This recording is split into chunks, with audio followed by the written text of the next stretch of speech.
Rain barrels are one of the simplest ways to reduce the flow coming off your property. A lot of people have rain barrels these days. Maybe you have one. I'm going to give you some key things to look for to make sure that your rain barrel is installed properly and continues to work trouble-free. Capturing roof runoff is nothing new.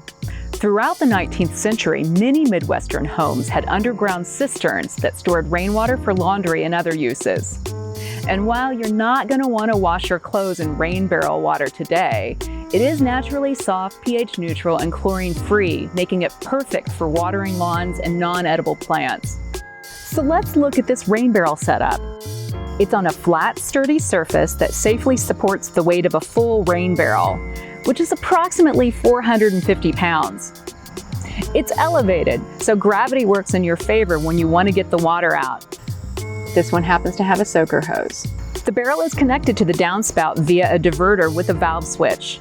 This makes it easy to take the barrel out of operation during winter months. This barrel has an overflow that allows it to come out here and then away from the foundation.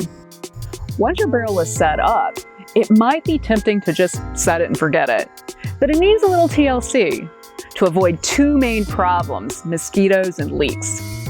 Now, the best way to do this is just remember to use it. Keep that water moving. If possible, empty it within 3 days of a rainstorm. That and making sure the screen is intact will help to prevent your barrel from turning into a mosquito nursery. Now, if all else fails, you can try a bacterium larvicide that you can get at pretty much any hardware store. One brand name is Mosquito Dunk. During warm weather months, as you're using your rain barrel, inspect it. Remove any debris to keep the screen clean. Check connections for drips and the barrel itself for any cracks. As winter approaches, take your barrel out of service. First, drain it, then make sure it won't take on any additional water. With this particular setup, it's just a flip of the switch to disconnect and go back to the normal downspout. Rain barrels are a great place to start managing runoff better. What's more, many cities and districts offer rain barrel rebates or host reduced price sales. Contact your city's Public Works office or sustainability officials for information on opportunities in your community.